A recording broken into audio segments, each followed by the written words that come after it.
गुलाबी आंखें जो तेरी देखी, शराबी ये दिल हो गया। भोली सी सूरत तथा मासूम सी दिखने वाली इस हीरोइन ने अपनी खूबसूरती और अदाओं से जमाने पर खूब सितम ढाया था। कभी तेरा दामन छोड़ेंगे हम, कभी तेरा दामन। नजाकत और मासूमियत से भरी अभिनेत्री की गुलाबी आंखों ने चाहने वालों के दिलों को शराबी बना दिया था। जान चमन शोला बदन पहलू में। खूबसूरत चेहरे के साथ साथ उनकी आवाज में भोलापन, बड़ी बड़ी आंखें और गुलाबी होंठ दर्शकों के दिलों में शोला भड़काने के लिए काफी थे। मेरे दिल, मेरे हमदम। यहाँ जिस हीरोइन की बात की जा रही है उनसे हो सकता है कि आज की पीढ़ी अपरिचित हो, लेकिन 70 और 80 के दशक में फिल्में देखने वाले उन्हें भूले नहीं होंगे। तब इनकी खूबसूरती के चर्चे दूर दूर तक थे, लेकिन हजारों दीवाने होने के बावजूद यह हीरोइन कंवारी रह गई। आखिर क्यों?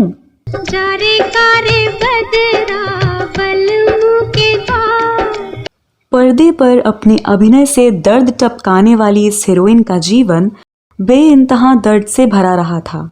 इस अभिनेत्री ने अपनी खूबसूरती और अभिनय से लाखों लोगों के दिलों को जीता, लेकिन बाद में तन्हाई और गुमनामी के अंधेरे में खो गई। चल उड़ जा रे पंछी के अब ये। इस वीडियो में इस हीरोइन के जीवन के विभिन्न पहलुओं के बारे में जानेंगे, तो आप बने रहिए हमारे साथ।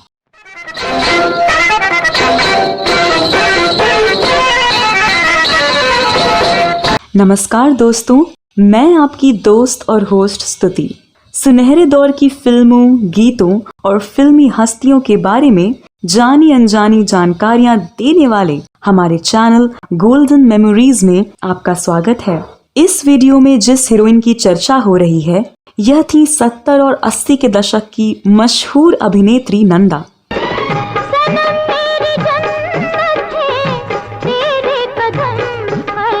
नंदा अपने दौर की बेहद खूबसूरत और बेहतरीन हीरोइन थी।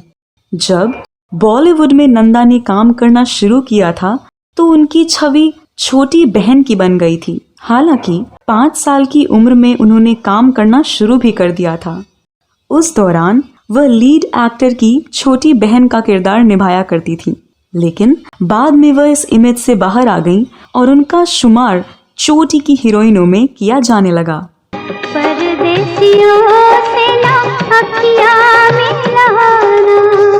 नंदा ने जब जब फूल खिले, गुमनाम और प्रेम रोग जैसे अनेक हिट फिल्मों में काम किया। जान चमन शोला बदन पहलू में। इस खूबसूरत अभिनेत्री ने राजेश खन्ना, अशोक कुमार, मनोज कुमार, किशोर कुमार और शशि कपूर जैसे कई अभिनेताओं के साथ भी काम किया। नंदा पर अनेक कालजयी गाने फिल्माए गए। इन गानों की फहरिस्त में एक गाना था फिल्म शोर का, जो आज भी काफी लोकप्रिय है। इस गाने में वायलिन बजाया था खुद संगीतकार प्यारेलाल जी ने। एक प्यार का नगमा है, मौजों की रवान। देव आनंद के साथ नंदा 3 देवियां में नजर आई थी और उन पर फिल्माया गया था यह गाना, लिखा है तेरी आंखों में किसका अफसाना। लिखा है तेरी आंखों में किसका अफसाना। फिल्म द ट्रेन में नंदा और राजेश खन्ना पर फिल्माए गए इस गाने को कौन भूल सकता है। गुलाबी आंखें जो तेरी देखी।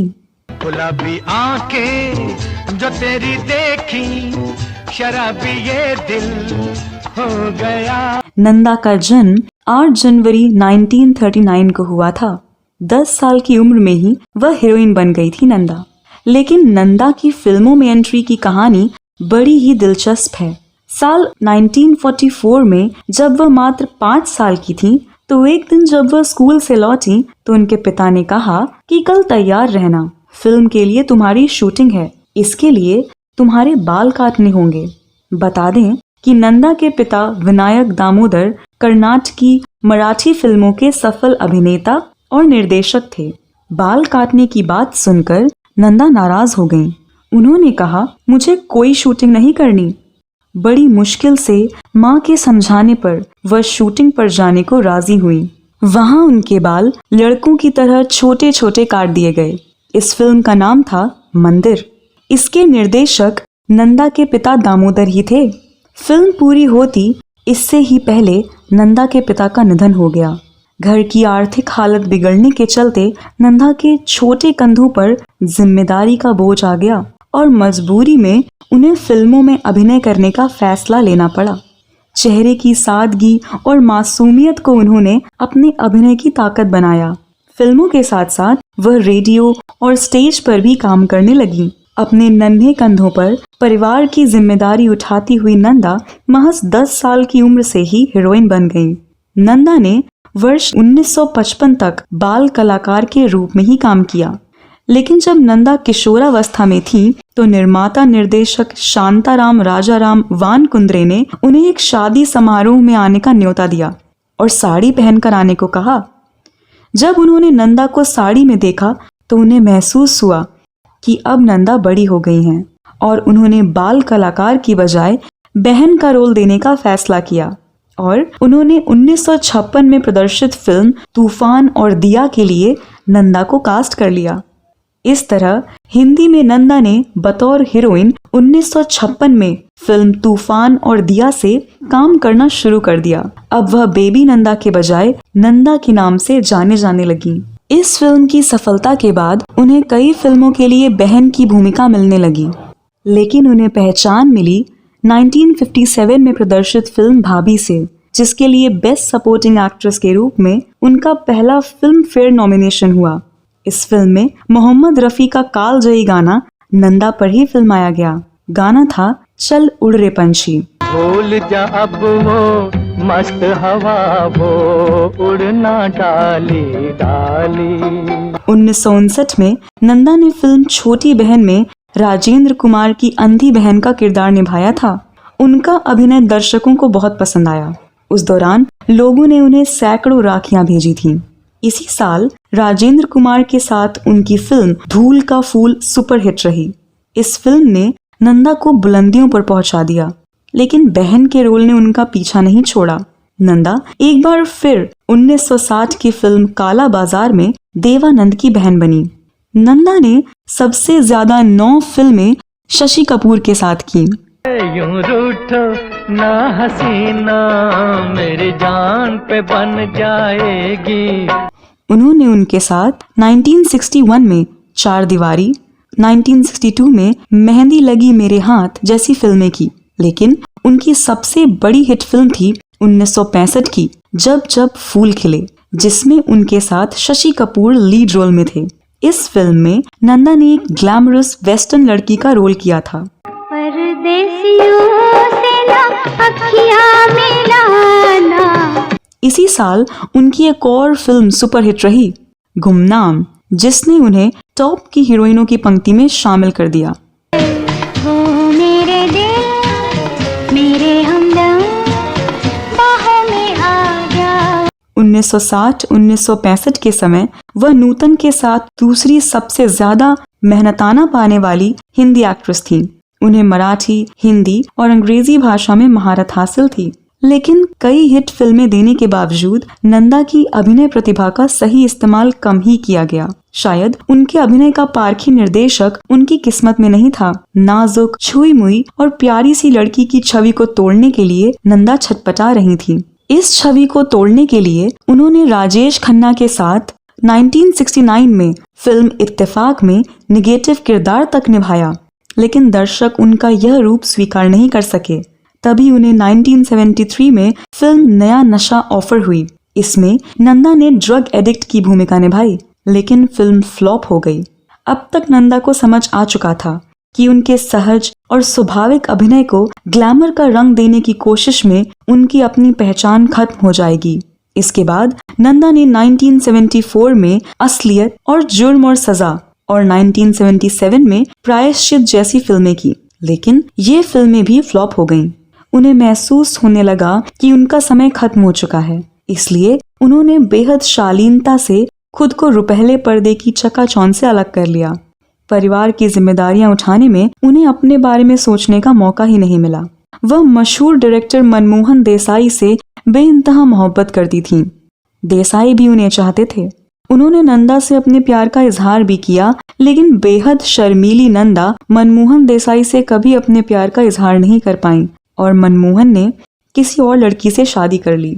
मनमोहन देसाई की शादी के बाद मनमोहन तो अपनी शादीशुदा जिंदगी में व्यस्त हो गए, लेकिन नंदा तन्हाई और गुमनामी के अंधेरों में खो गईं। कुछ समय बाद ही उनकी पत्नी का निधन हो गया। इसके बाद मनमोहन ने फिर से नंदा के नाम मोहब्बत का पैगाम पहुंचाया। नंदा ने उसे कबूल कर लिया। उस समय नंदा 52 साल की हो चुकी थी। 1992 में 53 साल की नंदा ने उनसे सगाई कर ली, लेकिन किस्मत को शायद कुछ और ही मंजूर था। सगाई के 2 साल बाद ही मनमोहन देसाई की एक हादसे में मृत्यु हो गई। दोनों कभी एक नहीं हो पाए और नंदा अविवाहिता ही रह गईं। नंदा की आखिरी फिल्म थी प्रेम रोग। इसमें उन्होंने पद्मिनी कोल्हापुरी की मां का किरदार निभाया था। कहा जाता है कि नंदा जब भी बाहर जाती थीं तो वह सफेद साड़ी में जाती थीं, क्योंकि मन ही मन वो मनमोहन देसाई को अपना पति मानती थीं। उनके निधन के बाद से नंदा काफी अकेली हो गई थीं। उन्होंने ज्यादा लोगों से बात करना भी बंद कर दिया था। उनकी खास दोस्तों में माला सिन्हा और वहीदा रहमान थीं। इस तरह तन्हा जीवन जीते हुए 75 साल की उम्र में 25 मार्च 2014 को नंदा का मुंबई स्थित उनके घर पर दिल का दौरा पड़ने से निधन हो गया। अपने जमाने की इस मशहूर अभिनेत्री की अंतिम यात्रा में उनके चाहने वालों का हुजूम उमड़ पड़ा। आज नंदा नहीं है और वैसे में साहिर लुधियानवी का लिखा फिल्म का गीत आज और कल में नंदा पर फिल्माया गया वह गाना याद आ रहा है। मौत कितनी भी संग दिल हो, जिंदगी से तो मेहरबान होगी। कितनी भी संग दिल हो मगर। तो दोस्तों, यह वीडियो कैसा लगा जरूर बताएं। नंदा के बारे में आपके पास कोई और जानकारी है तो कमेंट बॉक्स में अवश्य लिखें।